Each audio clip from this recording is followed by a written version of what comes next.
We're your hosts, David Pinsof and Dave Pietraszewski. This is the Evolutionary Psychology podcast. I already screwed up. It's Evolutionary Psychology, the podcast. Well, Sorry, you have Naomi. to, it's hard to, and we have to enunciate the parentheses too. It's hard to, Yeah. yeah. Should I say parentheses? I don't know, actually.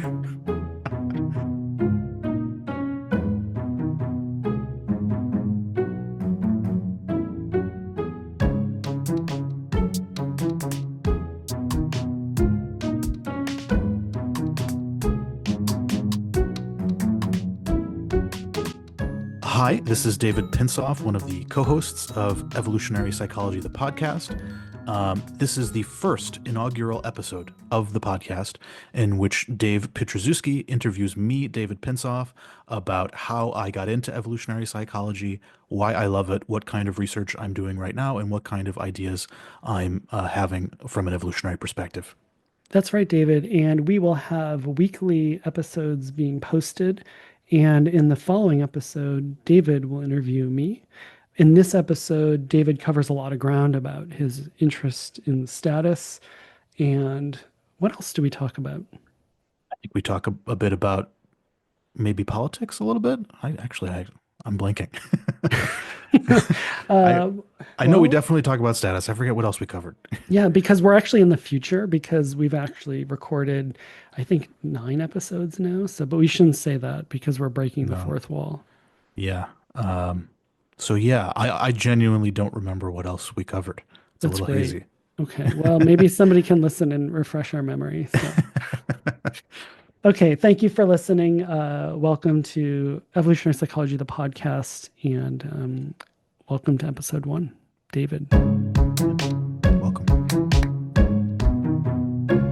All right. Good. So we're recording. So, Cool. okay. So, David, one thing that a lot of people in EvPsych have sort of an origin story, hmm and I actually realized I've never asked you how did you come across EvPsych? Well, I had a dream, I had a vision, and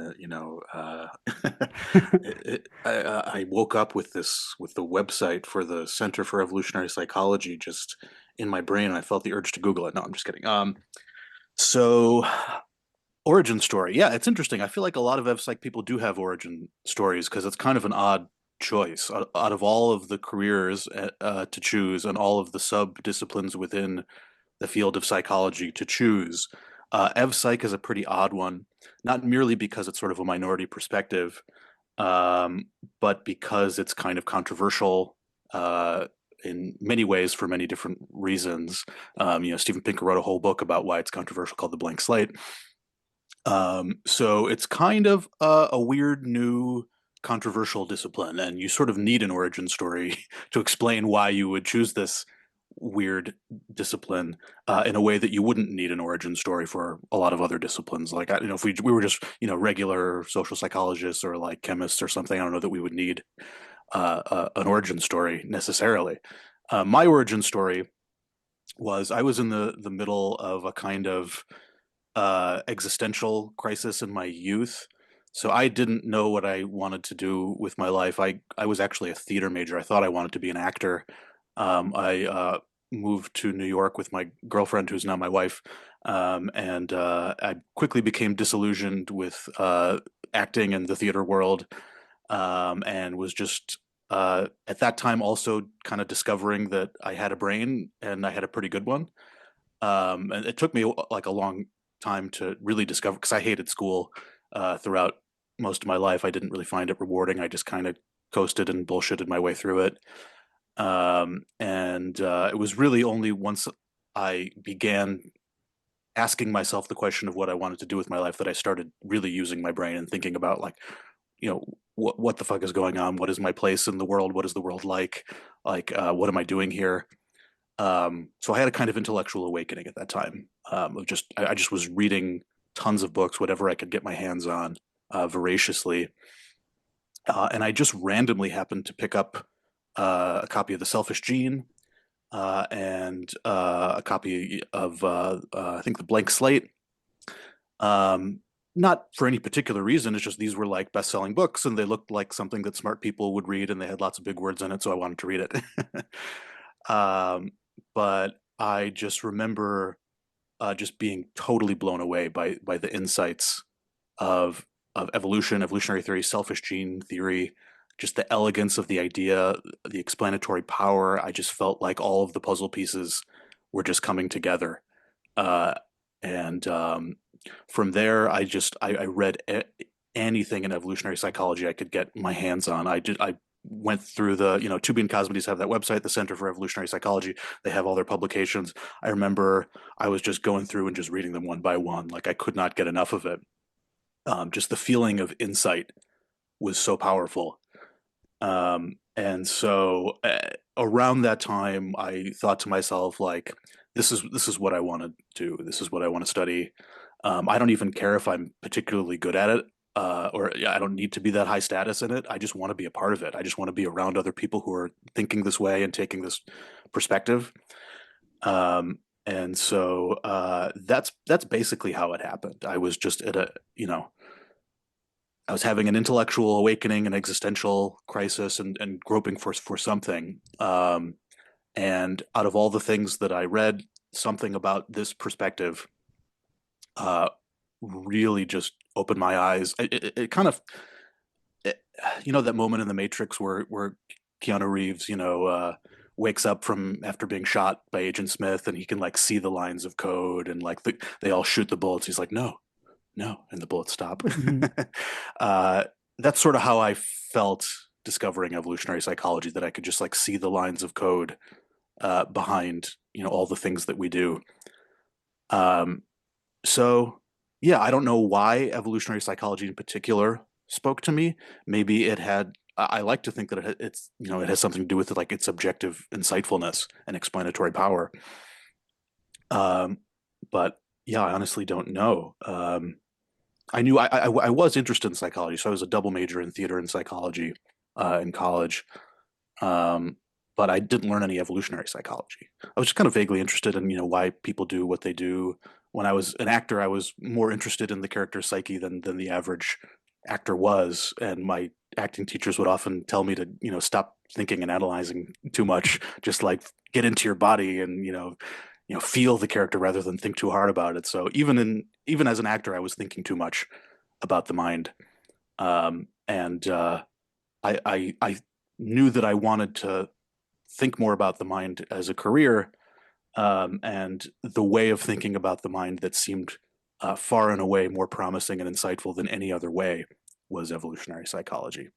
And so that's where I landed, and I've been there ever since. I honestly I can't quit it. As you know, I have a lucrative side gig. I have a really cool, fun job. Working for Cards Against Humanity, and even with that, like I could like I thought I could just do that after getting my PhD, but I couldn't. I missed it too much. Like I couldn't quit keeping up on developments in the field and thinking about it and writing about it. And I eventually started my blog, Everything is Bullshit, just because I had so many ideas I was sitting on, and I had no place to put them. um, and At the same time, working for Cards Against Humanity, I had developed this kind of blunt, cynical writing style that's sort of the voice of our branding. And I thought that it would be a great way to pair that skill that I developed to ideas in evolutionary psychology, sort of a marriage of these two sides of myself. And I think so far it's been working out pretty well. I sort of have developed this like blunt, cynical evolutionary psychologist character on Everything is Bullshit, and I think people sort of understand that it's a character, because if you look at like the difference between the essay and like the comments and my responses to the comments, it's like you know um, provocateur in the streets, scholar in the sheets, um, kind of thing. And I've been really gratified by it. People seem to like the blog a lot, and at the same time, I've been getting back into research. I'm a research affiliate at UCLA now. I've been working on a few new papers, lots of big ideas. And I have the luxury of being able to just focus on big ideas and big theoretical papers, which I know a lot of academics don't have that luxury, because the academic incentives are you got to publish lots of stuff and empirical stuff. Theoretical stuff is extremely undervalued in psychology. You just got to get those empirical papers out. And me, I'm more interested in theory. I'm interested in the the big questions, the Darwinian mysteries. That's what gets me going. So that's what I've been able to work on. I've been lucky enough to be able to work on that. So yeah. Cool. You have sort of this unique thing. You mentioned the side gig. What do you think, if anything, that you're sort of in a unique position?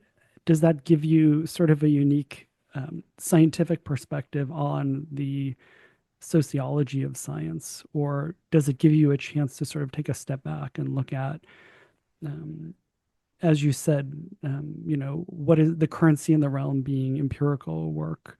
And are we missing sort of big picture things like theory? Um, is that something that you think your sort of position? Have you thought about that? Like, is that something that you think is um, you're uniquely positioned in a way? Have you thought about that? Yeah, a bit. I do think that, me working on the ideas I want to work on at the pace that I work on them on, um, I don't think any academic can really afford to do that and still, be competitive in this job market. Um, like I don't have that many publications, but the ones I do have, I've spent a lot of time on and thought really hard about them, and the same thing goes for the ones I'm working on right now. Um, I just don't think academia exists to facilitate that kind of scholarship, where the emphasis is more on quality over quantity, deep thought over superficial thought, theory over empirics. I think it's the other way around in academia for all three of those things.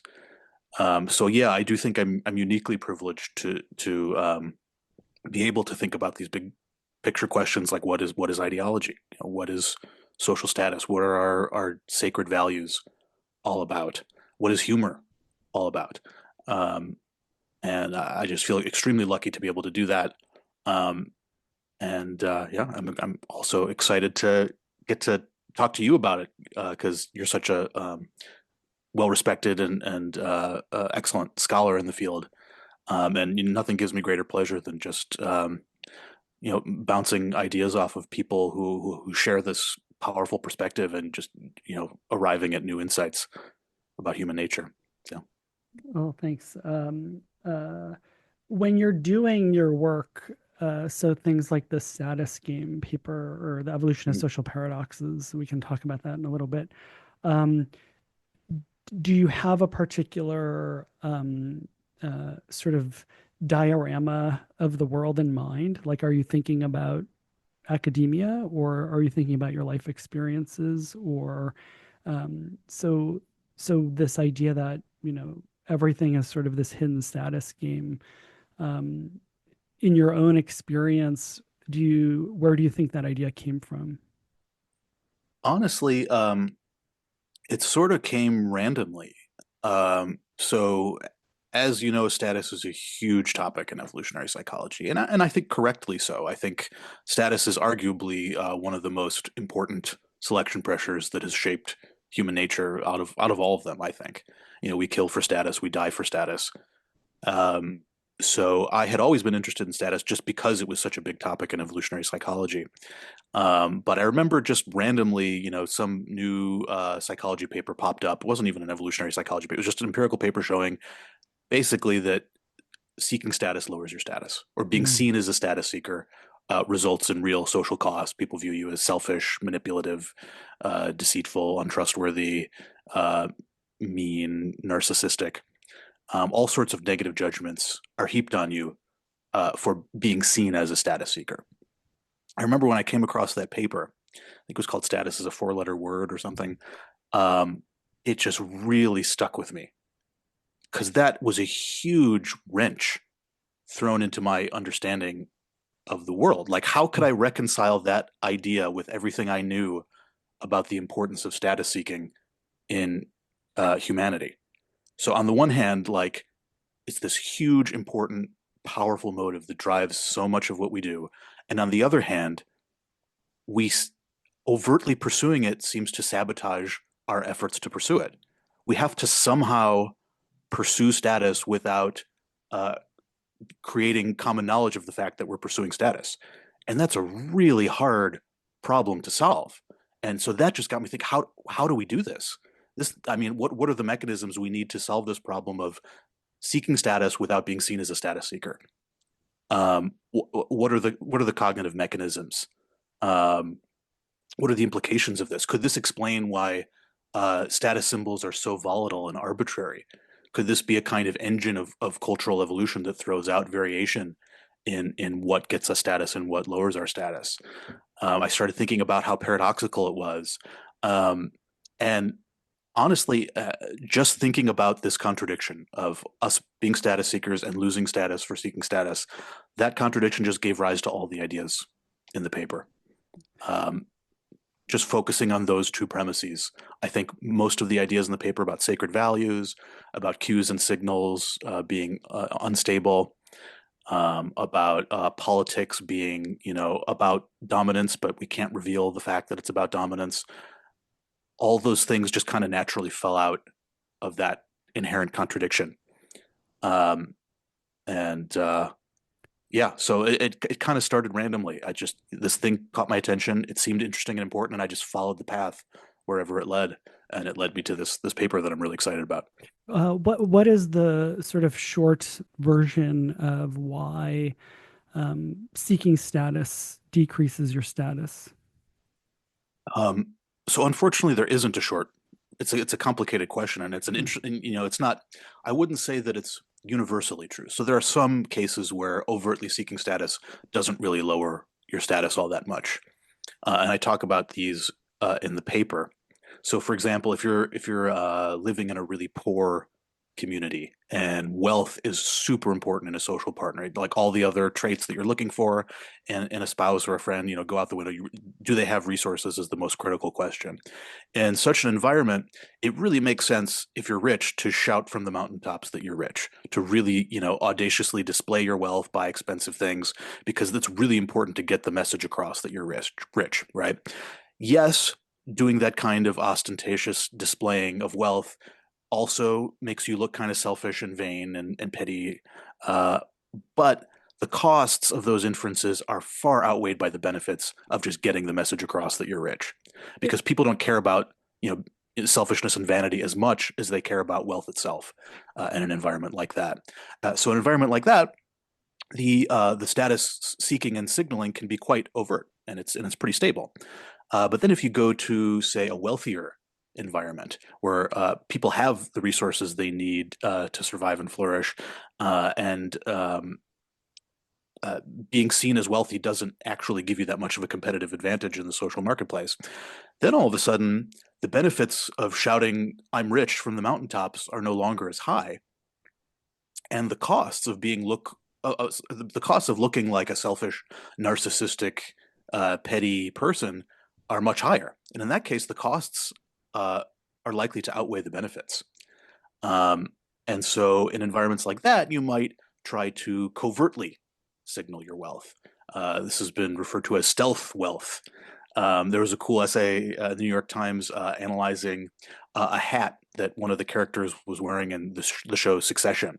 And it looked on the surface just like a regular baseball cap. It sort of conveyed like this working class nonchalance that was kind of surprising in such a wealthy character. But the journalist actually like zoomed in on the type of hat it was and did some research and found that the hat is actually like, a $50,000 hat. Right. And so it's this kind of stealth wealth or signaling that you're wealthy without signaling you're wealthy that tends to arise in communities where the benefits of signaling your wealth are outweighed by the costs of being seen as a selfish, greedy, narcissistic person. Well, yeah. So there's definitely variation into what extent status seeking or overt status seeking lowers your status. But I would say that in general, most of the time, being seen as a status seeker is going to lower your status for several reasons. One is that status seeking is intrinsically self-interested and competitive. Just the definition of it. It benefits me personally, and it's, status is zero sum. When I rise in status, you fall. So it's intrinsically self-interested and competitive. And number two, self-interested and competitive dispositions are intrinsically undesirable in a cooperative partner. If you're trying to form mutually beneficial relationships with other people, you don't want someone who's only going to be looking out for themselves and wants to compete with you and be better than you, right? And number three, your reputation or your value as a cooperative partner is an intrinsically important part of your status. If you're not seen as a valuable cooperative partner, someone that you want to be friends with or marry or follow in a group context, then that by definition lowers your status. And so those things are at odds with one another, which means that most of the time being seen as a status seeker is going to reduce your status. It's going to come with social costs that lower your reputation as a cooperative person. And so I think it's intrinsic to the definition of status that being seen as a status seeker lowers it. Yeah. So what are the inferences that we draw about status seekers? All sorts of things. I mean, you name it. So in the couple papers that have been written on this, the main inferences people draw is that they're selfish. They're selfish and mean. They're narcissistic. They're manipulative. They're deceitful. They're willing to throw you under the bus or stab you in the back if it gets them more status. They're willing to, lie or cheat to get status.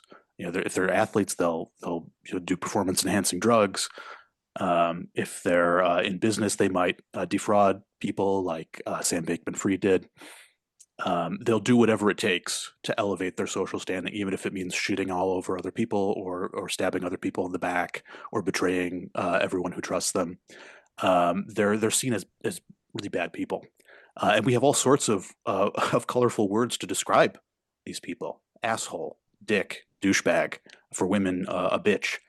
And if we are seen as sucking up to high status people to gain status, we're an ass kisser, right? It's interesting that we're using the language of disgust. The anus, the male and female reproductive organs. This suggests to me that being seen as a status seeker is disgusting, which is, it's a really interesting question why the emotion of disgust is activated by overt status seeking. What is disgust doing in there? I mean, disgust evolved to protect us against pathogens and parasites and toxins.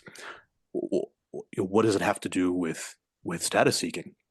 That's a whole other interesting question, but we can leave that aside and just make the basic claim that status seeking in all of its manifestations and all of its guises, there are many different types of status, and there are many different ways that seeking status can make you look bad. There are many terms we use. If you're trying to seek moral status, you're a virtue signaler. You're sanctimonious. You're self-righteous. If you're seeking status in terms of money, you're greedy. If you're seeking status in terms of intellectual superiority, or pretentious or pompous, we have all sorts of words to describe the status seeking in all of its manifestations and dimensions, and they're all negative. So yeah, that was my long answer to your question of why seeking status lowers your status. Great. And from an evolutionary perspective, one of the things that I like about it is we get to sort of dissect sort of things that seem self-evident. And so one of the things that it sounds like you're saying is that, Annie Wirtz and I have a paper about modularity where we distinguish between intentional level and functional level. So the intentional level is sort of the everyday, like you, I, there's an agent in the mind. And the functional level is basically the level of software. Yeah. And so hearing you talk about this, I'm sort of translating some of this into software level, sort of functional level claims. And so one idea, and you can tell me if this is right, is that there's sort of a system in the mind that's sort of looking for status mutualisms. So in other words, that, is your status yoked to mine, so that we benefit. If you go up in status, I go up in as well. And there's opportunities for my status or my extended interest status if you and I are aligned in status aspiration. But then there's also really sharp delineation to the degree that they're rival. So if somebody's a status rival, which presumably is almost everybody to various degrees, that gets represented and tagged as really important. Is that sort of a fair claim? Yeah, I think that's fair, but the claim I'm making is somewhat different. So all of the values and motives that we have are fundamentally in conflict with one another, right? There are trade-offs to be made. Investing in one activity precludes you from investing in another activity. Spending time seeking status precludes you from spending time doing other things like parenting or finding food or whatever. Um, and the idea that I'm exploring with the social paradoxes paper is that if you're seen as abnormally high on the status motive, what is that coming at the expense of? What is that precluding you from being motivated to do? And I would say that the inference that people are likely to draw is that it's precluding you from pursuing more cooperative or altruistic endeavors. I see. So So it's if I'm almost like particular, yeah, sorry.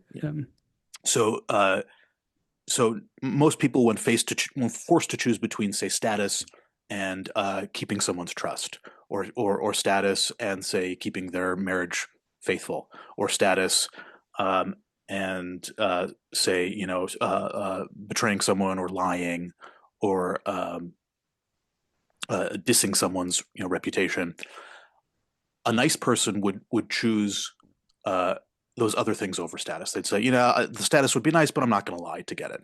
Yeah, the status would be nice, but I'm not going to betray my best friend to get it, or I'm not going to cheat on my spouse to get it, right?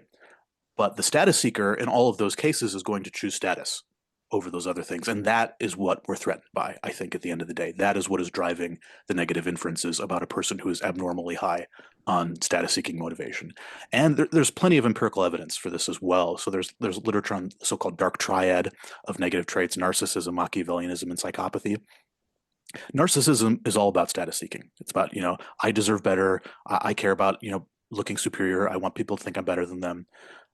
And that trait correlates so highly with psychopathy and Machiavellianism and just like mean, shitty behaviors that they're seen as almost kind of the same thing. So empirically, there is a well-documented relationship between being abnormally high on status-seeking motivations, and being, generally a mean asshole. Right. Yeah. So in some sense, it's a exploitation detection, and the idea is that somebody who's extreme on this is not going to be loyal, even if currently we're overlapping. So if you're a partner, you're going to, for now, it's interaction. It's just like a sort of an interaction where it's sort of transactional, right? Where I'm benefiting you now, but are you going to be loyal to me in the future? And micro cues or longer term cues that somebody's exploitative or really just looking out for themselves is sort of a flag. Totally. And it might differ, based on the time horizon of the culture. So it could be that cultures that have a really short time horizon where you really want the benefits now and, fuck the future. In those cultures, status seeking might not be so bad because it's a cue to benefits now, and you don't really care about, the long term. Maybe they'll betray you in 10 years, or cheat on you or whatever, but who cares? I'll get the benefits from them now. But if you're in more of a long-term stable society, then I think status games start to become really unstable and really cloaked and hidden and disguised in all sorts of ways. Yeah. Do you think that you mentioned that you think it's really targeted to extreme versions? There's sort of there's two options. One is that people who are really status seeking are kind, in the proper domain of these systems is to detect people who really are just looking out for status. The other option is that those are extreme versions of a natural continuum, which is that everybody sort of is status seeking, and there's sort of a natural check on. So if you and I are in a relationship, we're both hunters.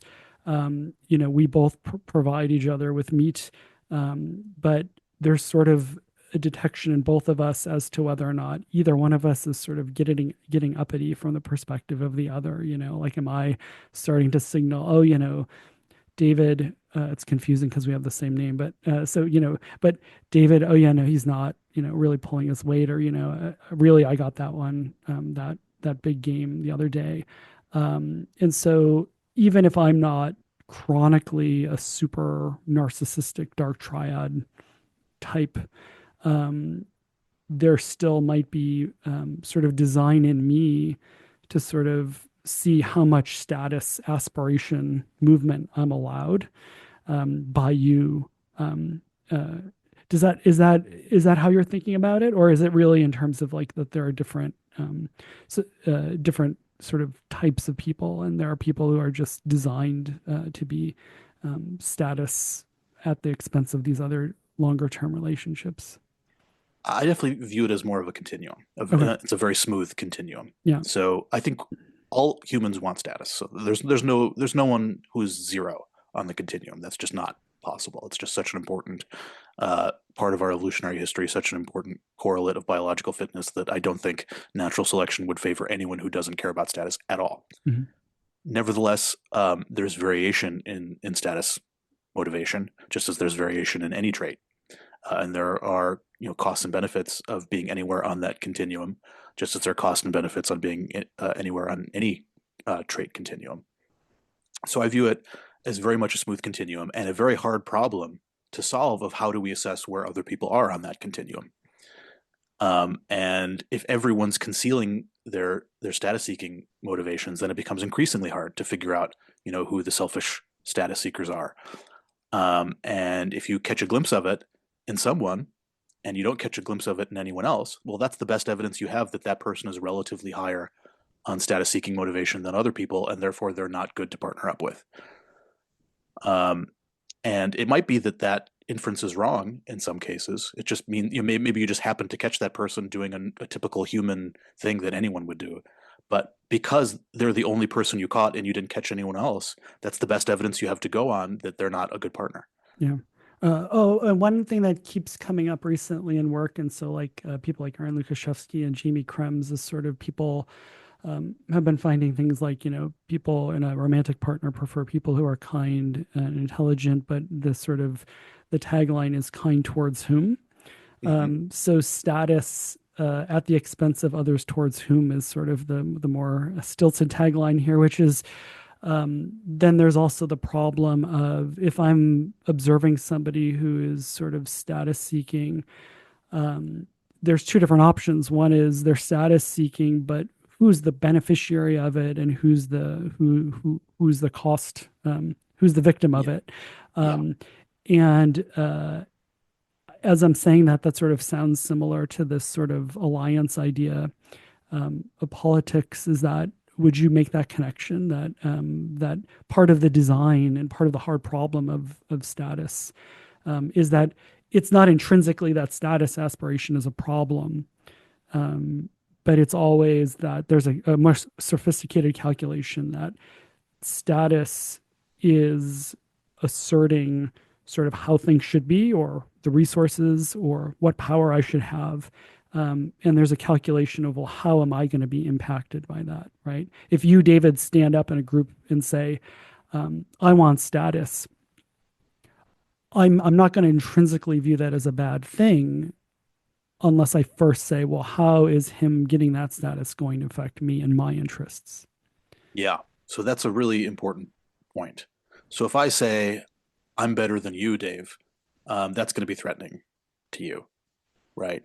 But if I say you and I, Dave, are better than that other guy over there, right? Or our political coalition is better than the other political coalition, then that's not going to be threatening to you, right? Because you're a beneficiary of that status seeking, right? So I think really what we find threatening is individual status seeking. I personally want to be superior to you. I want to be superior. I want to be superior to others. Yeah. Group status seeking, I don't think is as highly frowned upon. So if I really want evolutionary psychologists to have higher status than other types of psychologists, that's not going to be a threat to you. On the contrary, it might even make me a more attractive social partner for you, because we're going to work together to increase the standing of evolutionary psychologists. So I think what we're threatened by is individual status seeking and not group status seeking. Yeah. Unfortunately, the two are and can be correlated.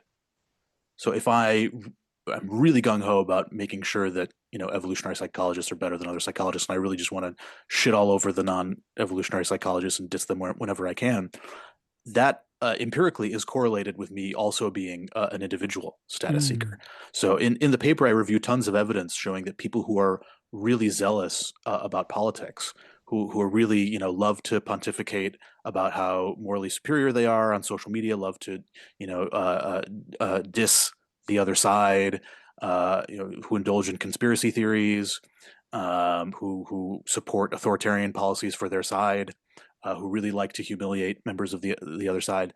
Those traits correlate with being a mean, shitty person. Mm. So zealous participation in intergroup dominance competition and intergroup status competition is actually a pretty good cue of zealous participation in interpersonal status competition. Mm.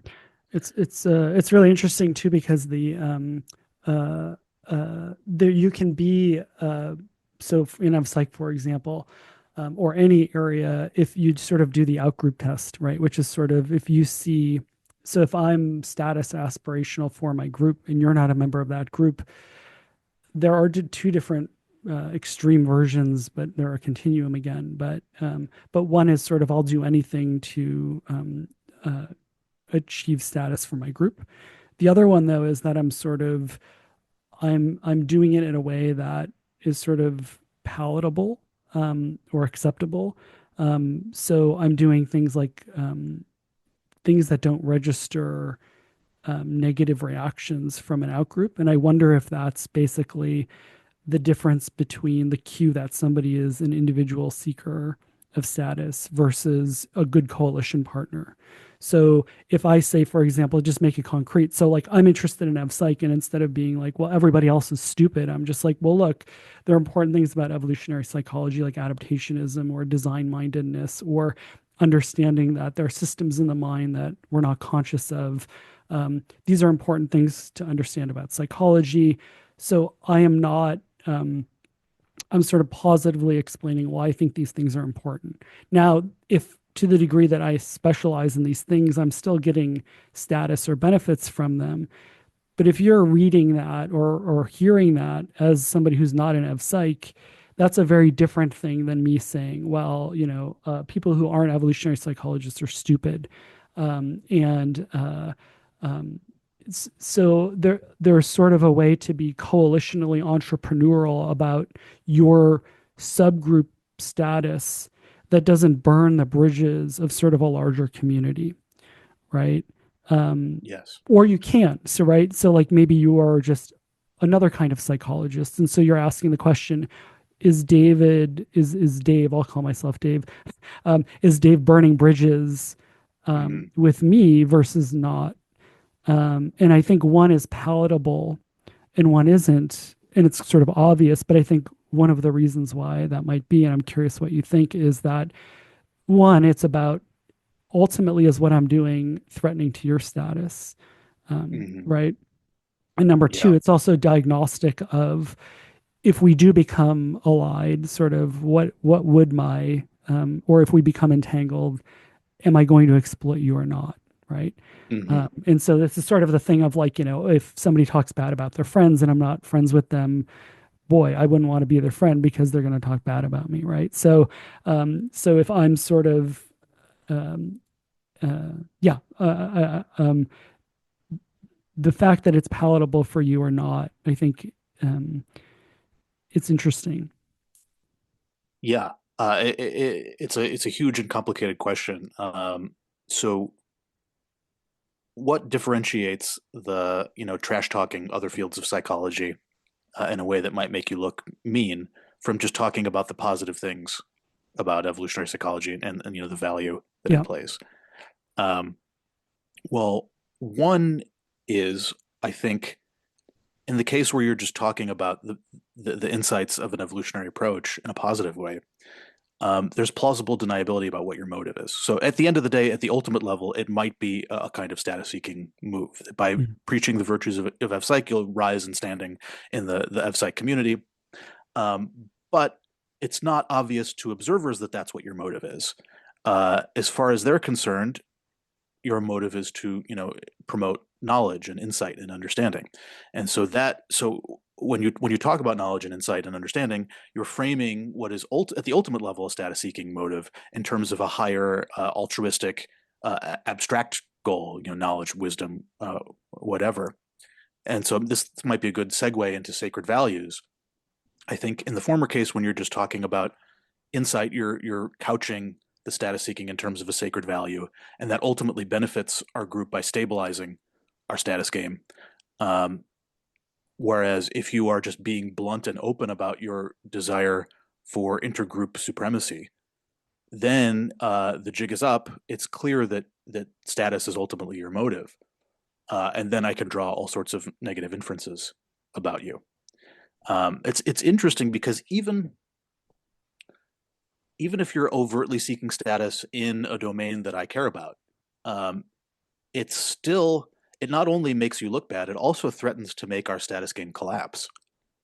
So at this point, it might be worth backtracking on what it means for a status game to collapse. I am beginning to draw more and more parallels between status seeking and investing in a stock. Just as stocks can be volatile, I think status games can be volatile. And just as the source of volatility for a stock is our beliefs about others' beliefs about others' beliefs about the value of the stock, I think the source of volatility in a status game is our beliefs about others' beliefs about others' beliefs about what we're actually doing in this status game. So a status game, in my view, can collapse when we all know that we're just engaged in a status game, right? It doesn't collapse if I personally know or suspect it. It doesn't collapse if I suspect that you suspect it. It collapses when I know that you know that I know that you know that I know that we're just engaged in a pissing contest, right? Then all of a sudden, what we're doing begins to make us look bad. We begin to draw negative inferences about each other and worry about the negative inferences that other people will draw about us. When that happens, the hierarchy that we've created kind of inverts. It kind of flips on its head. So those at the top of our hierarchy, now that we know that this is all just an elaborate pissing contest, well, those at the top are the people who are most obsessed with winning that pissing contest. Those are the worst status seekers of all. Those at the bottom were relatively uninterested in it, presumably, and so they begin to look a little bit more humble and modest. And so the hierarchy, the top of the hierarchy gets lowered and the bottom gets lifted a little bit. And at the same time, now that the status game has collapsed and the jig is up, we begin to gain status by doing the opposite of what was done previously. So if our status game involved, say, wearing, crisp black and white suits and neatly slicking back our hair or combing our hair, and all of a sudden it becomes common knowledge that we're just a bunch of stuffy, puffed up status seekers, and we begin to look bad for wearing the suits and combing our hair, well, we'll begin to gain status by doing the opposite of that, by letting our hair be long and wild and wearing flowing, colorful outfits, because that shows that we're different from those status seekers. We're not the selfish, domineering, pretentious people. We're humble, authentic, we're real. We begin to signal that we don't care about status, which paradoxically raises our status. So when a status game collapses, the hierarchy inverts, and the players begin to gain status by doing the opposite of what was done previously, or by conspicuously differentiating themselves from the collapsed status-seeking activities. If that makes sense. Yeah. It does. Yeah. So I sort of got I sort of lost track of where we were and what the original question was, but who cares? No, it's good. It actually reminds me. So when people go to the zoo, often they'll sort of look at primate dominance hierarchies, humans, that is, and it sort of seems really dumb, because you're sort of like, well, why would they be locked into this dominance hierarchy? And I think people sort of really naturally find that it really rubs them the wrong way. And I think that's part of the psychology, right? Where I think what you're describing, where the status game jig is up, as you say, where it's sort of transparent that it is just dominance or power or force or coercion. Yeah. the difference Greed. between, Yeah. or greed, yes, Yeah. exactly. Mhm. Number one, those in power historically are always interested in not letting that be shown. I mean, there's just an enormous amount of history of people not wanting that to be known and cracking down on information suggesting that's true. You get Freedom of Information Acts on, declassified materials showing that this was um, just power and resources were the motivation, even though that was not what was presented. Mhm. But it's also that, yeah, I think, and this comes back to, I think, the idea of coercion, right? Where people, because there's always a third party we can go to and say, look, this person is exploitative, and that the third party doesn't like that because it's not benefiting them, and it's diagnostic that you're going to exploit. I mean, you in this example, but let's say it's a third party, right? A exploitative jerk.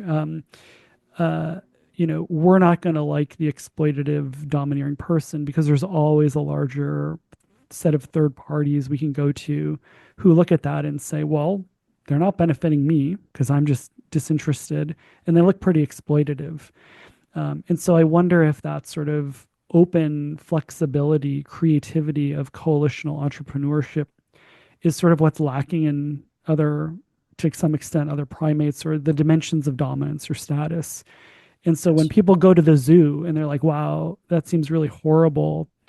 And even, rereading some Orwell right now, and I think like part of the horror of like Animal Farm is it's this peeling back of the narrative, the superficial narrative is that this is really about dominance and power and being in this uncomfortable place where somebody is still trying to exert coercion or dominance or power over you.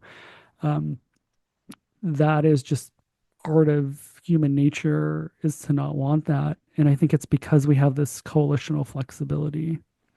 Yes, I couldn't agree more. So when we look at a chimpanzee dominance hierarchy, where the alpha male, bosses other people, other chimps around, and gets whatever they want, it's a little more complicated than that. Granted, they have to form alliances and keep the peace and break up conflict, so it's kind of analogous to human status hierarchies. But the dominance is more overt than it typically is in human societies. And that overtness is really troubling to us. It feels icky. It feels immoral. I think a lot of the huge social changes that have happened throughout history have come from us seeing a dominance hierarchy for the dominance hierarchy that it in fact was. I think having a naked dominance hierarchy in among humans is something close to impossible. I really think that we always need a moralistic pretext for dominance and for dominance hierarchy. We always need some kind of sacred narrative, some kind of myth, some kind of utopia or dystopia, something to justify this hierarchical relationship, this dominance uh, dynamic. One of the best examples of this, if you think of North Korea, you could not think of a clearer example of a dominance hierarchy where Kim is at the top. Anyone who disobeys him gets killed. It's a brutally hierarchical place. And do you want to know what the official name of North Korea is? The People's Democratic Republic of North Korea. So even the most clearly, obviously hierarchical place from our vantage point still refers to itself as a democratic place. You always need a pretext. Even take the recent, the war in Ukraine. From our vantage point, it seems pretty obvious that this is a selfish, authoritarian land grab by Putin. He wants to crush a rising power near him that he feels threatened by, right? It's just intergroup dominance, straightforwardly. We're going to conquer this neighboring territory and take their stuff. Um, Even there, they have to come up with a narrative that we're denazifying Ukraine. The reason we're going in there isn't just for pure intergroup dominance. It's for a higher purpose. It's to get rid of the Nazis, right? So I think that it is something close to impossible, maybe even impossible, to create a real dominance hierarchy or a real intergroup dominance hierarchy that is brutal and coercive without having some kind of shared moral narrative of what's going on. And as soon as we start to see through that narrative, as soon as we see the emperor as naked, it can collapse and you can get a social revolution. And the tragic irony of that happening is that often once that happens, you just get a new dominance hierarchy and a new moral narrative, right? You look at the socialist revolution in Russia. It was very much an egalitarian revolution. We want to bring equality to the people. We want to help the working class, tear down hierarchy, tear down the bourgeoisie. And what do you know? As soon as they rose to power, they became even more brutally hierarchical and coercive and tyrannical than the previous system ever was. And so that kind of cycle is constantly happening. And to me, at least, it gives me some hope, which suggests that there is fragility in these kinds of evil systems, and that they kind of disintegrate in the light like vampires do, which gives us power, I think, to try to see through them and try to say that the emperor has no clothes, because that can lead to real social change. The tragedy is that often that social change ends up creating the same hierarchy, but just in a different form, with different people on top and different people on the bottom. But hopefully, if we learn that that is going to be the outcome, we can try to guard against that. I don't know how hopeful that picture is, but at the very least, I think it provides insights into these kinds of dynamics. Yeah. Yeah. One question, and this might lead into then another question that is where you're going, I think, is that you mentioned that everything needs sort of a moral cast on it. So even the example of North Korea, or even the Nazis were fighting the communists, right? They were. Yeah. So Exactly. why do you need that? Yeah. So as you know, there's a huge literature in economics and game theory showing that collective action is really hard. Not only is it hard to coordinate with other people to have shared beliefs about what the payoffs are to collective action, it is hard to get everyone to cooperate when there is a free rider problem. So if we all work together and create a common benefit, and we divide the benefits equally among us, well, then free riders, people who don't participate in the collective action but reap the benefits from it, they come out ahead. And so there is a perverse incentive to any collective action to not contribute to the collective action but still reap the benefits from it. And so in order to solve that problem, we evolved all sorts of cognitive and cultural mechanisms for punishing free riders, for creating narratives that broadcast how beneficial it is for us to work together, how bountiful the rewards are going to be, how wonderful the utopia we're pursuing is, how bad things are going to be if we don't work together and avoid this catastrophe. We have all sorts of narratives, cognitive systems detecting free riders, detecting cheaters, monitoring how much other people are contributing. We have a whole wealth of cultural and cognitive adaptations to solve this collective action problem. And even despite all these adaptations, it still often fails. You still often struggle to get people to work together to achieve a collective benefit because it's just so hard. And the incentives are often, perverse. So given that we have this collective action problem, if I am contributing to a collective benefit in Darwinian terms, and that collective benefit is in the form of intergroup dominance or intergroup supremacy, and me contributing to that collective benefit makes me look bad. It makes me look like a mean, narcissistic, Machiavellian status seeker. To who? That is to my group members. To your other group members. Okay, good. Yeah. Yeah. So if I am just coercing and beating up and being needlessly cruel to outgroups and just being transparent about the only reason I'm doing this is because of dominance, and that's going to make me look bad. Or if I'm spreading lies and propaganda to try to mobilize my group to dominate the outgroup, and I'm spreading dehumanizing and demonizing narratives, and it's transparent that that's my goal. I'm just trying to generate hatred and gain power for myself and for a group. just for the sake of just brute dominance, I'm going to look like a real piece of shit. And so we have this problem of collective action that's already really hard to solve. And if you heap on top of it the idea that contributing to it makes you look bad, it makes you look amoral, mean, domineering, well, then that just heaps even more costs. It makes it even more hard to overcome these hurdles of collective action. How do I contribute to the collective action if it makes me look like a sociopath? Right? And so I think the way we solve this problem is through our sacred narratives, that we have to seek intergroup dominance without creating common knowledge that we're seeking intergroup dominance. We have to come up with a sacred narrative that disguises what we're doing in moralistic or altruistic terms.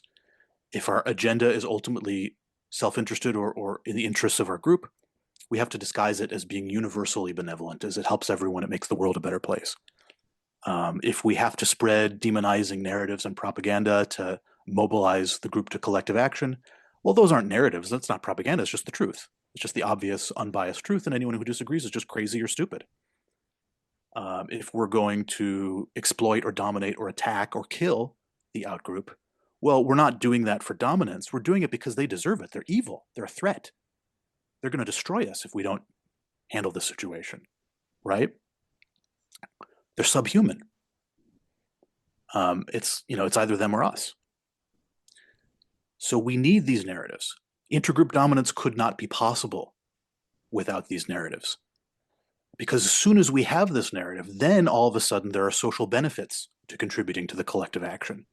If what we're seeking is a virtuous aim, a virtuous goal, making the world a better place, bringing about a utopia, then me contributing to that makes me look good rather than bad. It makes me look like a virtuous person. If the outgroup is genuinely evil and subhuman and wants to destroy us, well, then me attacking them makes me look courageous and valiant and noble, right? And so the presence or the absence of the narrative makes the difference between collective action being successful or being a failure. With the narrative, I gain lots of status for dominating the outgroup and contributing to that goal. Without the narrative, I start to look like a sociopath. So I think we need these narratives to coordinate the kinds of evil that has been so common throughout history. And if you look at all the evil that has been so common throughout history, it always has a moralistic pretext. I'm not familiar with any example where there isn't one there. And I've tried. I went on Twitter and asked like social scientists, academics, do you have any example of a group throughout history that has dominated or coerced or been violent to an outgroup? And they had no moralistic narrative about it at all. They were just doing it for pure dominance sake, just to get resources, just to take the women, whatever. And they had no myth or religious narrative or ideological narrative at all. And I've still yet to find an example that has been convincing. Maybe it exists. I'm open to the possibility that maybe it exists, but if it does, it's very rare. I think we really need these narratives for collective action to even be possible. And these narratives are a kind of collective action fuel. The more we agree on this narrative and share it and repeat it to one another and signal that we believe it and that we're true believers, the more powerful and well-coordinated and cohesive our group becomes, and the more likely our group is to rise in status and power and do all the things that would have increased our fitness in ancestral environments. Yeah, it's interesting because I think there is, though, a bit of a mystery and sort of cold Darwinian logic, which is, and I think I don't think we're disagreeing, but I think there's still sort of a core question that can still be unpacked, which is so let's say that we're in a group together and you're exploiting other people for my benefit. Why would it be important for you or me to for that to be framed in a moral way? I think there are arguments for why that is, but I think that's sort of because it makes sense for Well, yeah, I'll leave it at that. I mean, why would that's the question, and I'm sure you've thought of this, but like, why? Even because you mentioned this would even be for the people in the group, right? Like, so the Yeah. people who are benefiting, why would we need that framing if actually it's in our interest to just be exploitative? Yeah. Well, let's think about it at the individual level. I'm an individual group member, and I'm deciding whether to participate in ganging up on a member of the out group to exploit them or whatever. In that decision, ultimately, there's a system in my head that's assessing what are going to be the reputational consequences of this behavior. How are people going to see me if I participate in this behavior? And that should factor into the cost-benefit calculus over and above the existing cost-benefit calculus about collective action itself. Mm-hmm.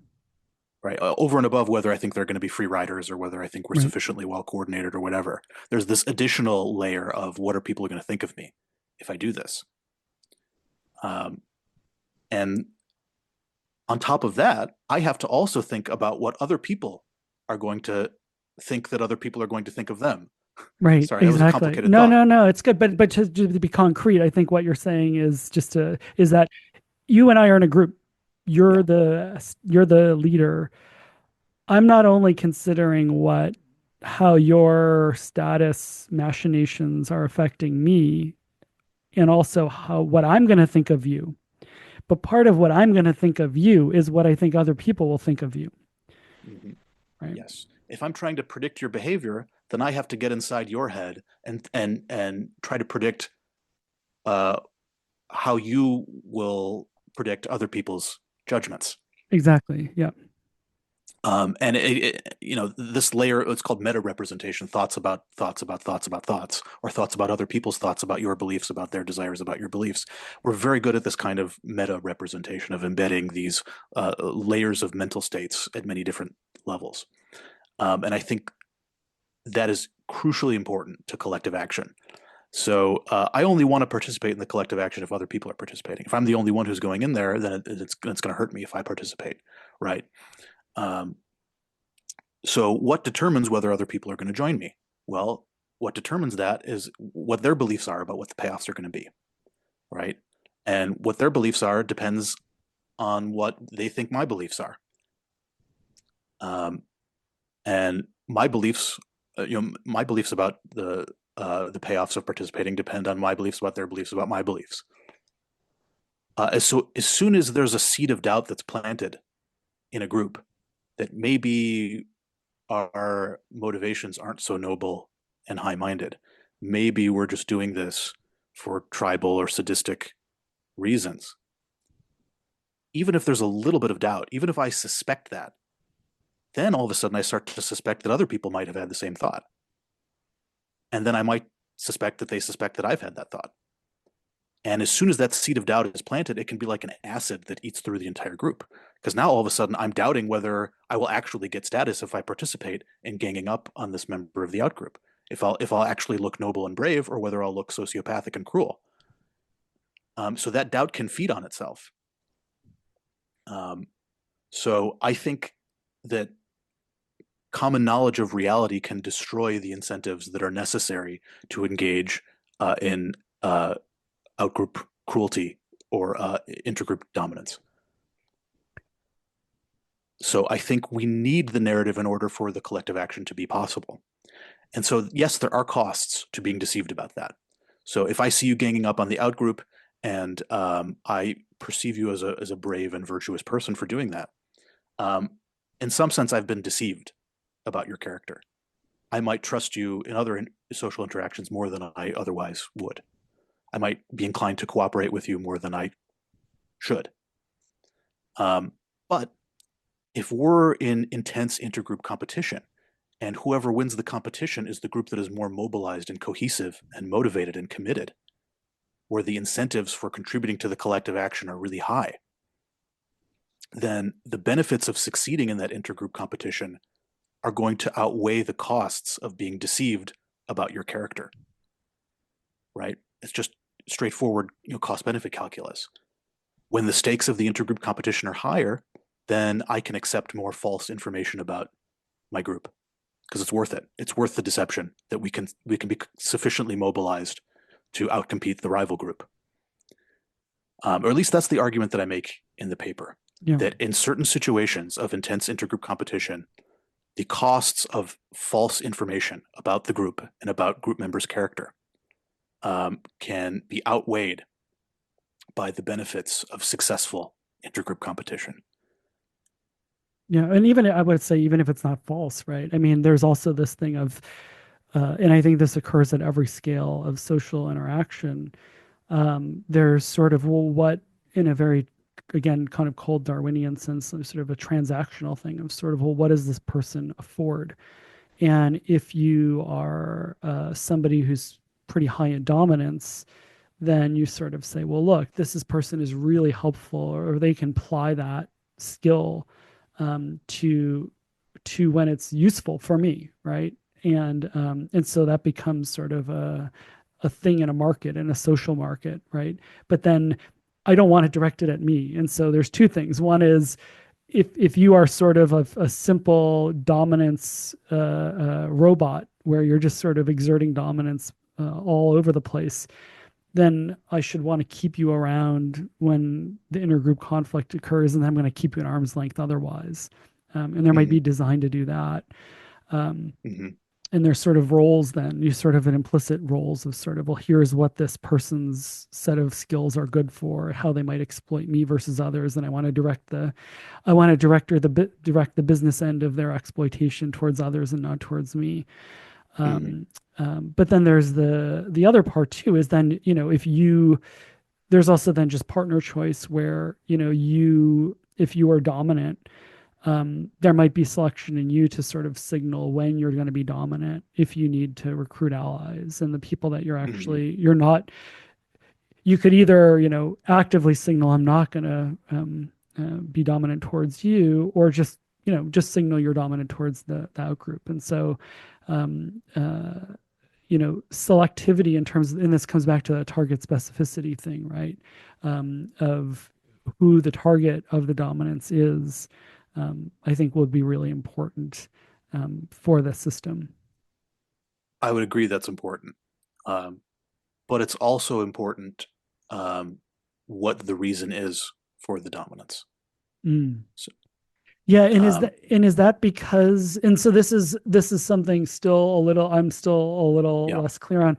So is it that, to just make it concrete, if I'm in your group and I'm benefiting from the basis of the dominance, even if it's but I'm also thinking, well, if other people won't be, right? So I have two options. Let's say there's a choice where David is going to do something that's going to benefit me, but I think third parties will find it morally reprehensible. They'll find it disgusting because it'll cue to them exploitation.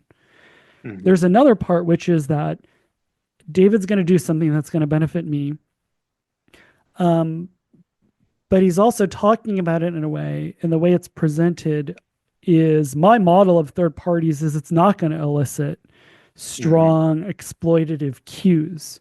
It's in my interest, even though both things equally benefit me, it's in my interest to care about and prefer the second option. Exactly. Because there's always a larger coalitional, people don't want there to be exploitation. And so even if we are super dominant, why would we run the risk of such naked dominance that third parties, which there always are third parties, in addition to the victims, to just give them ammunition? Why would we not? Yes. Right. And I think you agree. It sounds like you agree with that. Yeah. Yeah. Absolutely. That's a great way of putting it. Yeah. So where does this, so now now we're at, great. I got it. So now, for those of us who are, on board, what going forward? So, there's sort of these jokes, I wouldn't want to be a member of a group that, would take me, as a member, for this kind of thing, given that everything is everything is intrinsically sort of a status game in some way or another, becoming aware of that. Have you thought about sort of what's the punchline in terms of what are things to look out for, or um, or is this sort of a I don't want to go on too much of a tangent, but there's two metaphors. One is sort of there's a solid fixed set of rules, and another is it's sort of like a bicycle.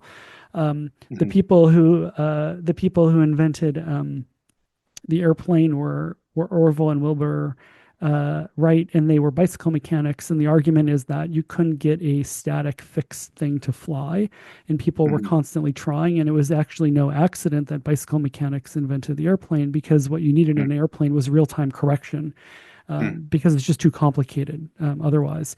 Mhm. And so, and that's the way a bicycle works. You can't keep it upright except with just minor real-time correction. And so that's a Mhm. long-winded way of saying, is the alternative, and excuse the digression, is the alternative sort of a bicycle metaphor where there's not really a fixed set of rules for how do we avoid status games, but it's just this idea that we're sort of, given that there's always this dynamic, there's sort of always corrections on it, or there's sort of ways to sort of check uh, the status game running rampant or hurting people. I'm curious what you think. If I'm understanding your question correctly, it's what does it matter? What's the point of all this knowledge? What are we going to do with this information? How are we going to use it to lead our lives differently if we do, or do we ignore it? I don't know. Um, that's the question. The short answer is I don't fucking know. Yeah, I'm just trying to figure out how things work. yeah, I'm not a philosopher. I'm not, I don't have the answers on yeah. meaning of life or how to live it. So that's my first instinct Hmm. for how to answer that question. Um, my second way to answer that question uh, involves just reflecting on the status games we play, not from a perspective of despair or nihilism, but from a perspective of this is the way reality works. We now have a better understanding of how reality works. How, with this knowledge, can we make better choices?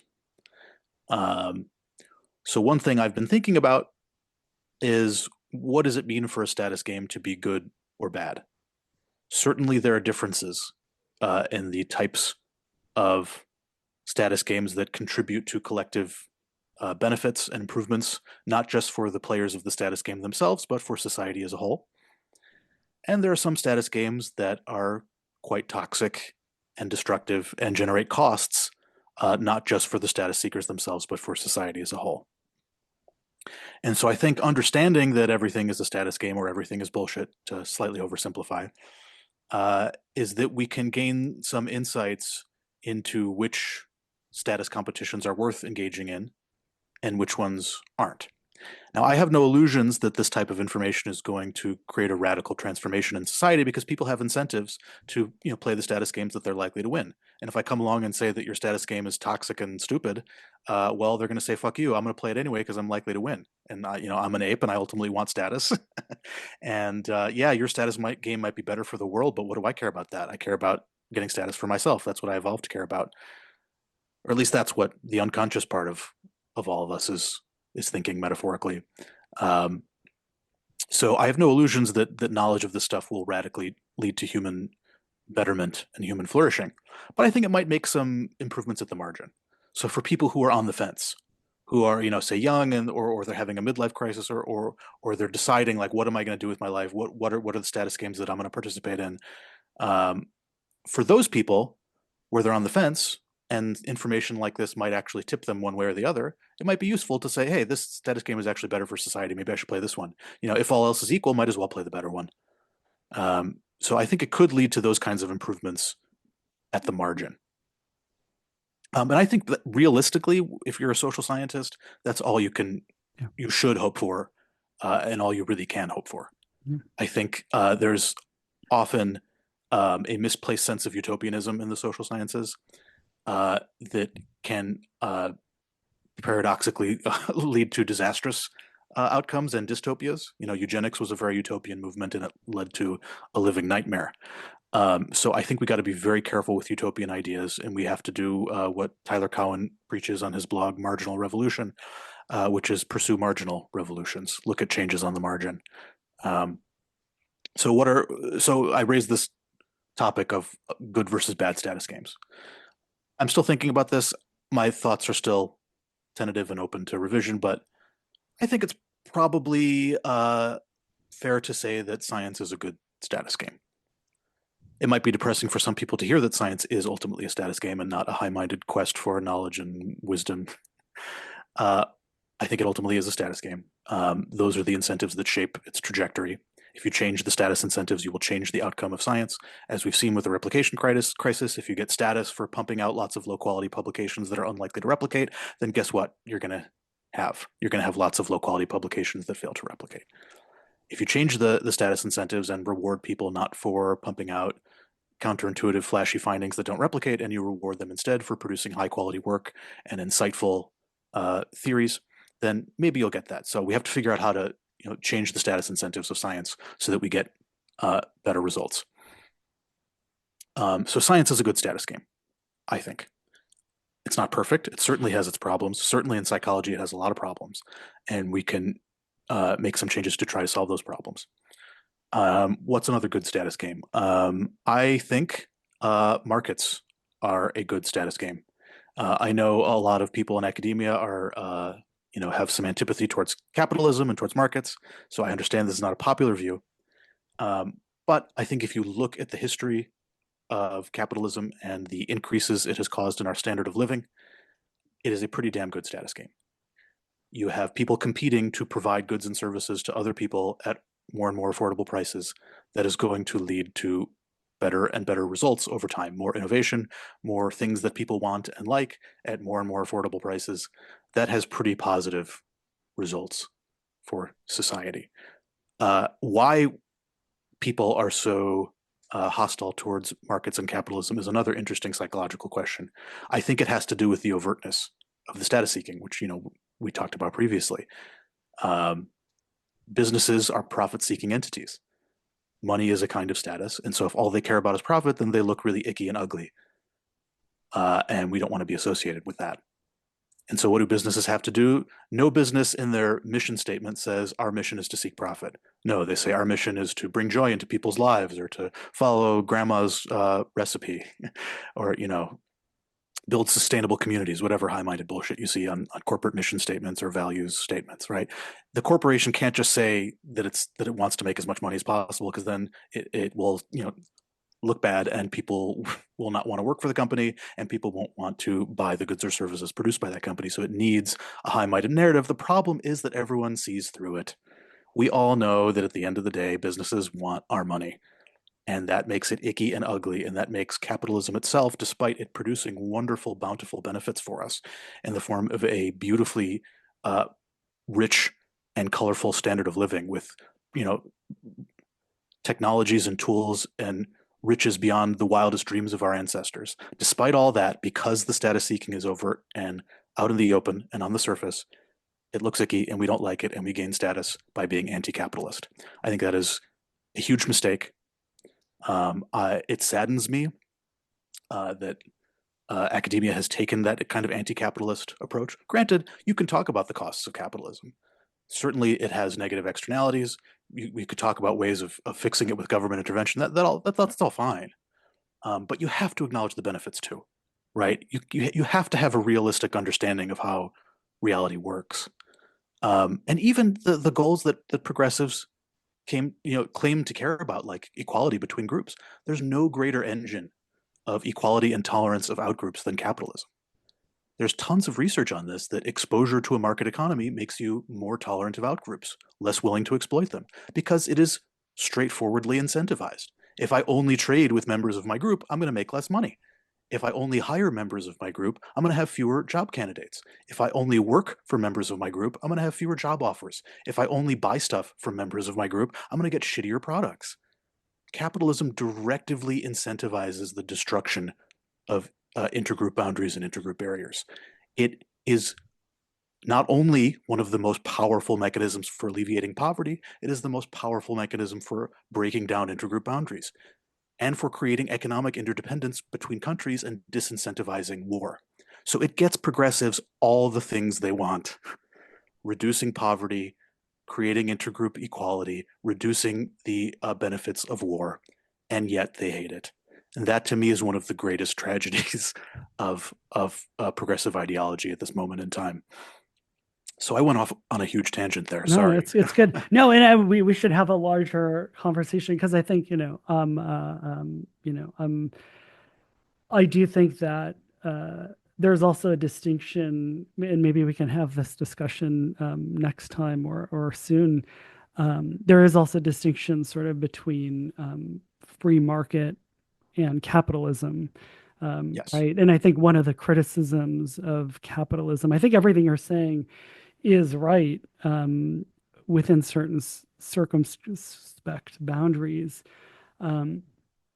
But if you look at sort of the externalities of an interest in making profit, the entities that are, there's a really interesting history of sort of even what corporate law is, and sort of that, there's institutional selection for the externalities don't matter. And what matters is profitability, and maximizing profitability. And so, people talk about it doesn't even matter. Everybody in the institution can be well intended, but still the institutional selection is selects for a certain thing. And as we know from natural selection, whatever the selection pressure is, intentions be damned, that will be sort of what's created. And so, yeah, I think there's a larger sort of discussion to have about is a corporation, or is a modern corporation that's protected by the force of the state, or that's exploiting as sort of an externality, is that what people mean by capitalism? And if so, then there's a really fair argument against it, because it's actually not a free market Yes. system. And I think that's where, I think that's where there's reasonable arguments. You don't want to throw the baby out with the bathwater. That you don't. And I think, yeah, I think I'll leave it at that. Yeah. No. Wow. Who'd have thought we'd have gone in this direction? But Yes. yeah, I'm game. Let's go for it. Yeah. Exactly. So yeah, I love that distinction between markets and capitalism. There's actually a great book on this topic. I forget the author. Is called Markets Without Capitalism, I want to say, or Markets Not Capitalism. Mm. And they distinguish between, open competition between, businesses to provide goods and services, and voluntary association or consumption of their Yeah. goods and services, and capitalism under places like the United States, where you have the biggest businesses often colluding with Yes, the government exactly. to entrench their position and entrench their power. And often you get regulatory capture, where they pass regulatory barriers to prevent competitors from entering into the industry. They try to get, occupational licenses that makes it harder to get a job in that industry, which increases the salaries of people in that industry. So you get all sorts of collusion Yeah. between the biggest players in any market and the government itself. And that, I think, is often what people are objecting to Yes. with capitalism. Mhm. It's the abuse of state power by big businesses and major players in any industry, and the corruption and collusion between them Yeah. and the government that a lot of people, I think, correctly Yeah, object that's right. to. That's right. Yeah. Yeah. Corporate welfare, essentially, to put it simply. Yeah. Yes. Yes. So that's an important caveat, that I don't think that is a good status game. I think that's a very bad status game. What I Right. think is a good status game is the kind of open competition that is where the competition is not unfair at the start, where the big players don't have a pre-existing advantage because they're cozying up to people in government. Right. Right. That's the kind of status game that I think ultimately results in collective betterment and improvements in our standard of living, where whoever has the best goods and services wins. Whoever can produce them efficiently with the lowest price, and whoever produces the best stuff, they get the richest. That is a good status game. But if I'm a big player in the industry and I use the government to entrench our interests and have a kind of monopolistic grab over that industry, then that is bad. So yeah, important distinctions to be made there for sure. And it's an interesting overall political conversation to be had. But the broader point is just that if we're going to be good progressives and try to think about the negative externalities that market competition is creating, and if we're going to try to create wise government interventions, which I think the progressive movement is all about, and I think that's a legitimate goal, then you have to acknowledge that in addition to the negative externalities that are happening, there are extraordinary benefits. And you have to have some perspective as well, and not just want to, throw out the entire system or burn it all to the ground. So Yeah, no, it's no, so I agree with that. And so swinging back, then the argument would be that more information about the externalities of status schemes, and sort of laying bare, I mean, almost it's sort of a cartoonish view of the world, but sort of the idea would be that um, to the extent that there's sort of disinterested third parties are sort of like, here are the status games, you young person growing up in the world. Here's what exists. Here are their externalities, and you just sort of shop for them. And then some combination of, well, here is my interest and proclivities, and I think I could do well in this, or maybe you narrow it down. That sort of is all happening implicitly now, or yeah. not at all. But the idea would Mhm. sort of be, and again, I'm not suggesting this is a realistic thing, but in an ideal world, it would just be sort of more information about, we all acknowledge that these are all status games. And then it's just information about which ones fit you, and then what externalities there are to them, both within and across. So I mean, the externalities within of science, Mhm. there's this long standing thing that's kind of going by the wayside now, or ideally, of people being good scientific mentors but being predatory socially or sexually on people, right? Yeah. Mhm. And that was sort of because those costs were hidden, or there wasn't coordination around those costs, that Mhm. wasn't sort of understood, or there wasn't outrage about that, and now there is. It just Mhm. not. It's certainly still happening, but it's less, hopefully, because of that. So so yeah. So I guess the idea would be then, as much as possible, just being aware that there are these externalities, people being people, and Yes. they're always sort of and just being aware of sort of checking those externalities, especially when they're pernicious or negative. Absolutely. And I think one broader implication of this way of thinking is that cynicism is underrated. I Mm, think people pay a lot of social costs for being seen as a cynical person. I think people, rightly or wrongly, think that cynics are mean and untrustworthy and unpleasant. Um, but I think there is a different kind of more enlightened cynicism, which is not born of despair or nihilism or self entitlement or bitterness, um, but just born of an honest recognition of the fact that we're animals, that we're apes, and that we have all sorts of, you know, undesirable and unflattering motives and drives. And that if we want to understand why people do the things they do and why our world is structured the way it is, it really helps to have a clear eyed understanding of that. And to see through the bullshit stories that we're so prone to telling about ourselves. I think that kind of cynicism, to the extent that it's rooted in reality and a solid understanding of human psychology and human nature, can be really good. Can be a great thing. It can help make dominance games collapse. It can help us see that the emperor is naked. Um, it can prevent, you know, bullies from taking power in the first place if we see through their motives and have a more cynical understanding about human nature in general.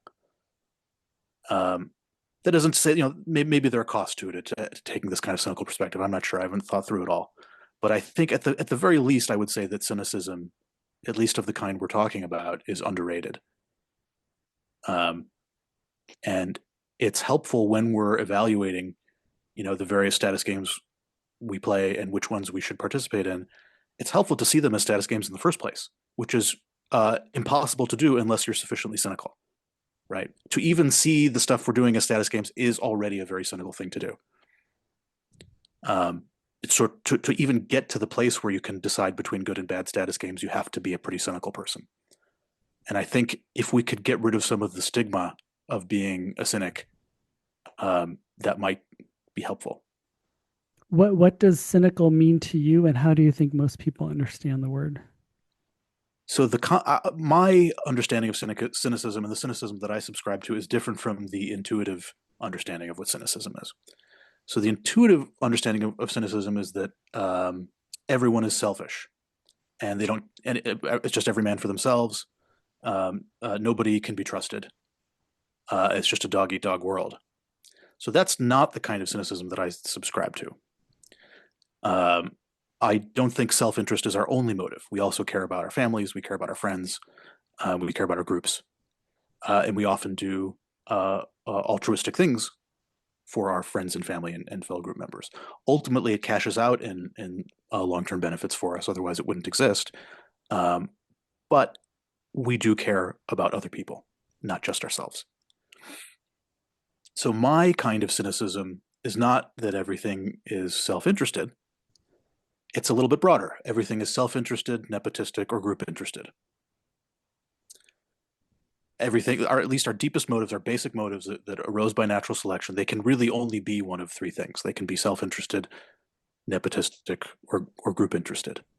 There's no other way for the genes underlying those motives to be driven to fixation than if they provide benefits to the focal individual who has the genes, or they provide benefits to the focal individual's kin who have some likelihood of sharing the gene, or they provide benefits to some individual within the focal individual's group who are likely to benefit the focal individual in some way, either by reciprocating or working together with that person, or helping that person compete against others, etc.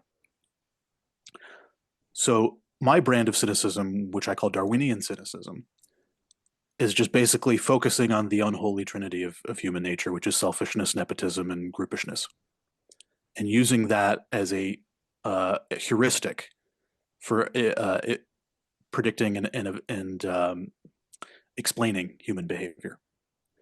That anytime we see someone doing something, we should try, as our at first, our first best guess should be that it comes down to some kind of self-interested benefit, some kind of benefit to the person's family, or some kind of groupish benefit. And if we can't explain the individual's behavior in those terms, then we can start maybe reaching for other weirder explanations. But that should be our first best guess, given that we're animals and we're products of natural selection. So that's the kind of cynicism I subscribe to. Why is that cynical? Well, because it rules out a motive that is very common in human culture and human discourse. It rules out the motive of making the world a better place, of being just altruistic toward everyone, regardless of who they are, how likely they are to reciprocate, how much status it gets you. Though none of them, we just want to do good for good's sake. We want to, save the planet. We want to improve the welfare, human flourishing, the good of the species. Evolutionary biologists discovered many decades ago that motivations to act in the good of the species cannot evolve, right? This was an early kind of group selectionist idea from Wynne Edwards that the lemmings will throw themselves off the cliff to control population for the good of the species. Evolutionary biologists now know that that's not how evolution works. Organisms don't act for the good of the species. They can't evolve to act for the good of the species. They evolve to act for the good of themselves and their kin and those who share the genes in question. And they can even do that while driving their species off a cliff. So many species go extinct. This is called species suicide, because each member of the species is doing something that is in their individual fitness interests while collectively harming the entire species.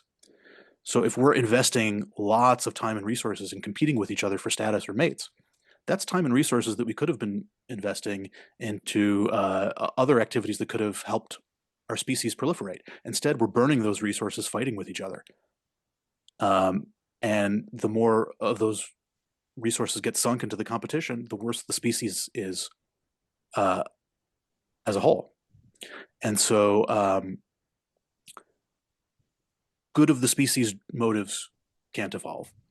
And yet we often claim to have good of the species motives. So if you look at Starbucks' corporate mission statement, I think it's something like our mission is to inspire and nurture the human spirit, one cup, one neighborhood at a time. That's a kind of, making the world a better place, generally altruistic goal.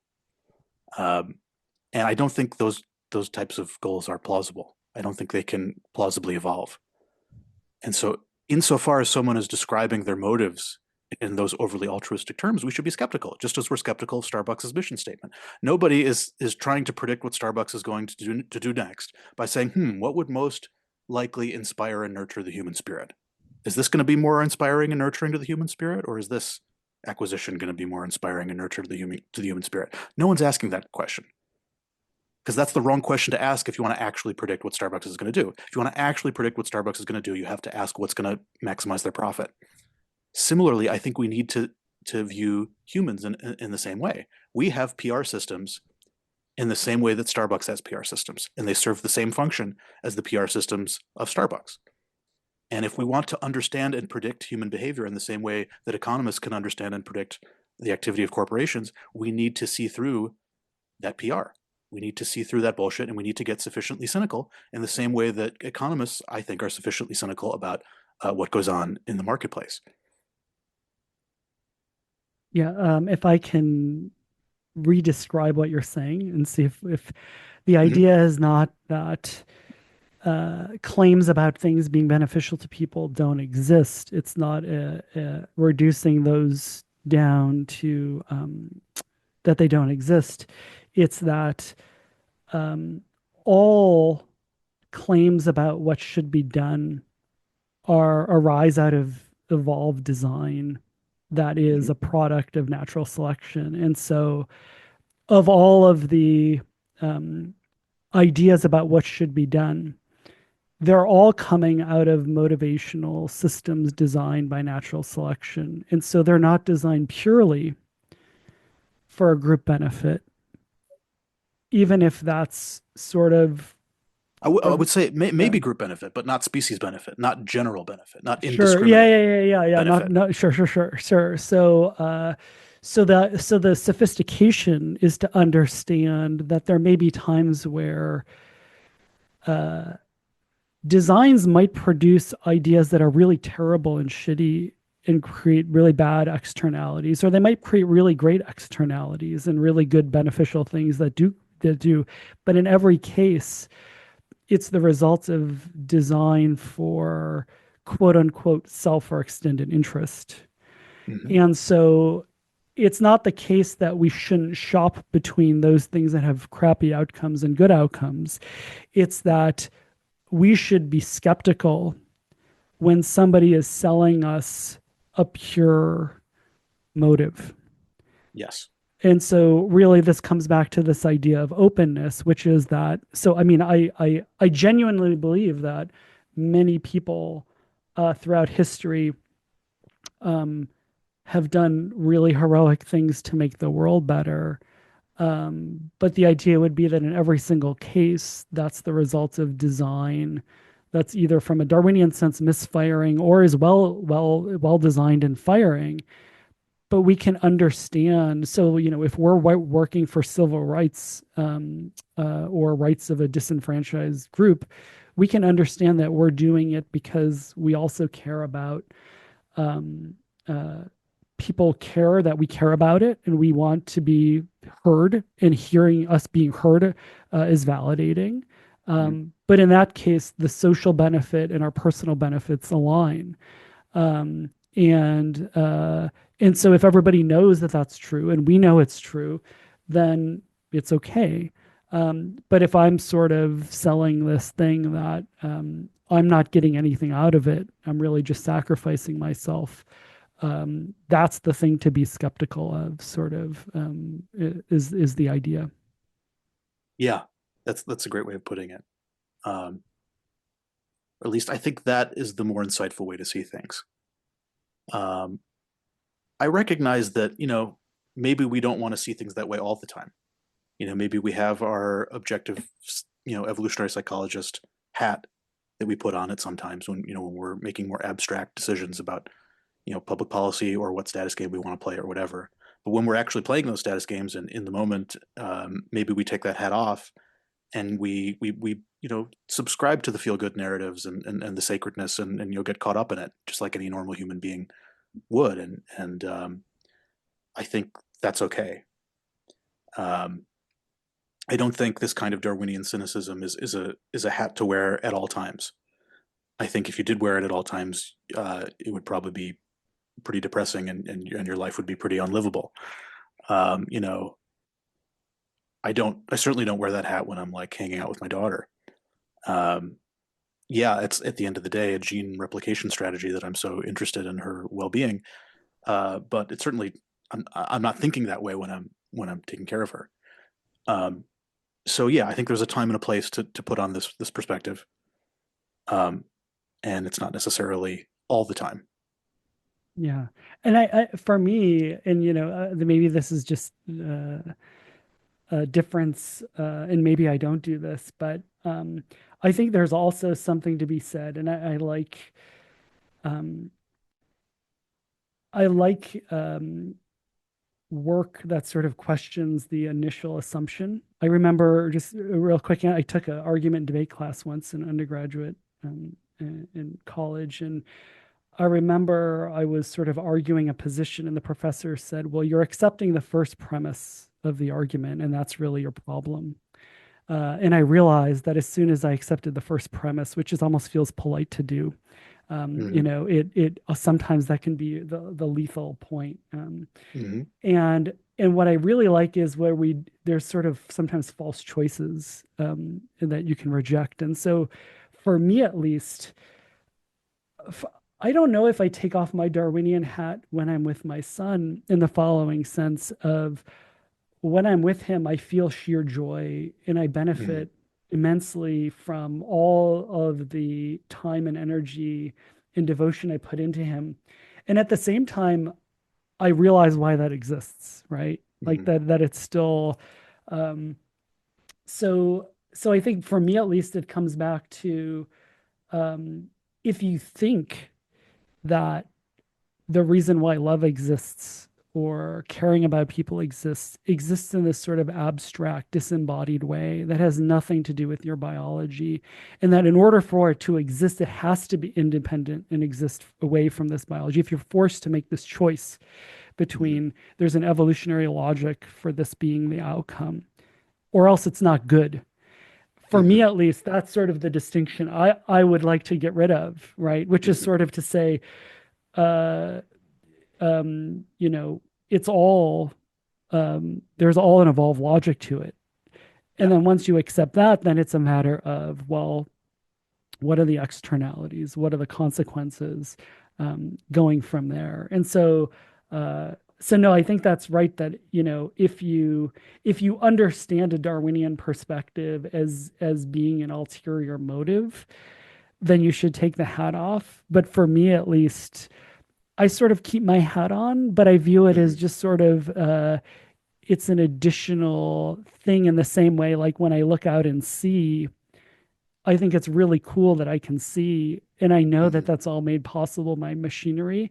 And for me, at least, like knowing that it's machinery doesn't make it less cool, right? Hmm. Um, Yeah. so, yeah. Anyway, yeah, maybe that's just a mixed metaphor, but um, I agree completely that, uh, that this idea of cynicism in this way, um, can be depressing, Hmm. um, but I don't think it needs to be. Like, I think right now what we're doing is, is an attempt to increase our status. Yeah. But I'm learning something from it, and I hope other people do. And I think that's an externality of it. And I Yeah. think it's beneficial. Um, and I don't think it's a bad thing to want status either, because, um, uh, if you look at uh,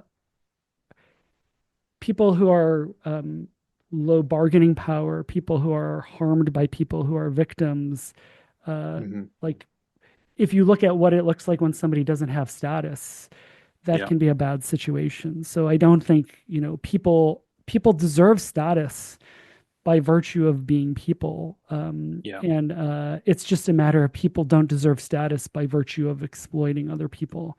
And I Hmm. think that that's a consensus. An open information structure is required to like make that split that hair, I would say. Yeah. Ideally, the only ways to get status in our world would be by, producing goods and services that other people want, or by coming up with new and insightful ideas in science or philosophy, or by, effectively helping others. Um, Ideally, those would be the only ways to get status. And certainly those are existing ways that you can get status. And that's wonderful that is true. There are other bad ways that you can get status too. And, ideally, we can try to attack those other ways and hopefully get status for attacking them. Yeah. And then one quick throwback at the beginning of this, you mentioned you didn't like school. Yeah. And now you can't not do it. What do you, in light of this discussion, have you, and if it's too self-divulging, you can just say no. But have you thought about why or what switched? Um, what led to that switch? Well, it's interesting. Um, so I hated most of school, um, but there were a few bits and pieces I did like. So I didn't really like biology class, but the part on evolution I loved. That was the only part where like my attention just perked up and I was like, wow, I can't believe how elegant and insightful this is. This explains everything. And then when I went back to like ribosomes or whatever, I started falling asleep again. Um, and and the other subject I liked in high school was I took an AP psychology course, um, and I found that interesting, and I didn't fall asleep during that class. Um, so maybe I'm just innately interested in evolution and psychology, and then when those things were put together, it kind of it was everything to me. I don't know.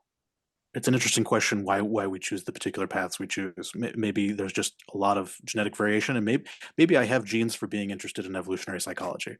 Who who knows?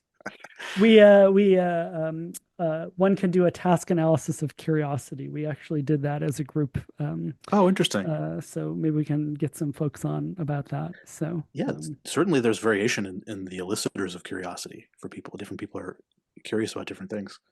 But for me, I think education was too much about you have to do this stupid thing and jump through this arbitrary hoop and come up with a bullshit paper. You have to, read the novel and talk about metaphors and symbolism or whatever, and like it all just seemed pointless and stupid. Um, and the only thing that really excited me was the feeling of insight, mm. the feeling of understanding, of the puzzle pieces coming together, of a really simple idea that explains a lot of complex things. That Oh, that has sorry. been my North Star, I think, and I got very little of that in high school and college. Um, but I came to it on my own and discovered it on my own, and when I found it, I couldn't get enough of it. Mm. So I Uh, think that would be the difference. 'Cause I don't think the current education system is structured on eliciting that feeling of insight and awe uh, and explanatory power. It has a different set of incentives and a different set of goals that I'd be happy to get into, and I think you can tell a very cynical story about it. But it's not, I think, designed to nurture people's sense of curiosity and wonder and awe. Oftentimes, it ends up crushing it. yeah. It sounds like principle. Um, you want principles that are applicable. And in some sense, what was happening was, in a way, sort of coercive, right? It Yeah. was just there's a well-known psychologist who I actually this stuck with me. What she said was the way we teach high school science is like science laboratories is a bit analogous to like if the way we taught baseball was for kids to recreate plays, great baseball plays of history. So you sort of like force people to behave in exactly the same way as this particular play happens. So the person in left field should run this way. The person should hit the ball exactly this way. And that's how Hmm. the training begins. Hmm. And then only if you're good enough at that are you allowed to sort of do it creatively on your own. Hmm. Right. So it's sort of this pantomime of here's what you do without giving people the autonomy and the creativity to sort of apply principles. Hmm. Yeah. It is sad, but I think in a perverse way, it's part of what the system is all about because it's part of measuring your ability to do that.